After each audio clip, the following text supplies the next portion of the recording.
All right, Steve, thanks. And it's certainly been a brutal winter, forcing the snowplows to work overtime to keep the roads clear. Well, as a driver, it's best to stay as far away from those plows as possible, because if you have a run-in with one of them, even if it's not your fault, you're the one who's going to end up paying dearly. Our investigative reporter Jennifer Lukey has the real deal for us tonight. A while back, Frank Palumbo had a run-in with a state DOT plow. The plow was doing his job on the right side of the lane. I went by on the left, and when I went by, he nailed me. The plow was at fault. Frank expected the state to cover his damages, but he was shocked when the claim was denied. I told him, I said, you people don't care about nobody. You know, I got to have a vehicle to go to work. It's my livelihood. Section 103 of New York State Vehicle and Traffic Law states maintenance forces, while engaged in highway snow and ice control operations, are exempt from the rules of the road. What the law does is it recognizes the hazards that our drivers face in doing their jobs.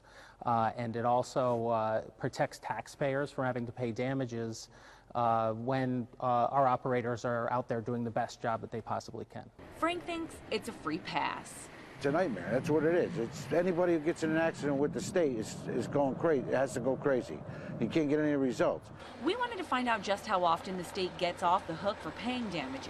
Using the Freedom of Information law, we found that over the last 5 years, there have been 685 accidents involving state DOT trucks. 104 of them here in the capital region. Outside of Long Island, that's the most. Region 1 seemed to have a higher number of accidents than some of the other regions. Why do you think that is? I think one of the things that's about Region 1 is, and you may not think that, is it covers a wide area from south of Albany all the way up to Essex County. And it's an area that sees a lot of snow every year. In fact, plow drivers in Region 1 log the third highest number of miles each year outside of the snow belts of Watertown and Buffalo. The bigger question? What's in place to make sure that the people who are driving these plows are doing it as safely as possible, if there are no essentially repercussions if not? Our plow drivers are highly trained. Our new plow drivers go through the equivalent of 4 weeks of training, and then they actually have to pass a certification, which is an on-the-road during a snowstorm test. Any instances where you have found that someone isn't safe enough and let them go?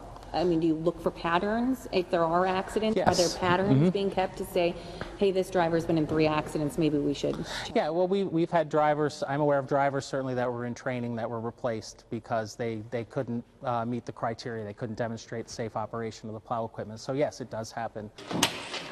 If you want to stay out of an accident with a plow, consider what's going on inside it before you decide to get near it. You're shifting, you're answering the radio.